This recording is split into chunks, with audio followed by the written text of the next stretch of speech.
Over the past 9 years, we have witnessed a continuation of policies that have done little to lift Jamaica out of the low wage, low tech, low productivity, and ultimately low growth economic model. The fact is, Mr. Speaker, if we continue to tinker around the edges, which is what the government continues to do, our economy will remain stagnant. We're going to be trapped in a low value add, low income system that simply can't deliver a better quality of life for the majority of the Jamaican people.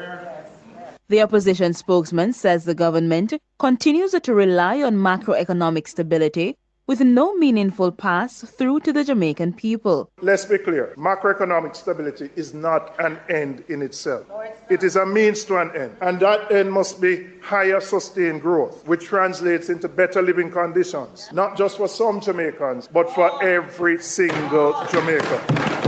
What we have seen with this government is an economy which remains structurally weak, with struggling industries and over-reliant on imports, with no real strategy for industrial expansion, export-driven growth, and the creation of high-value jobs.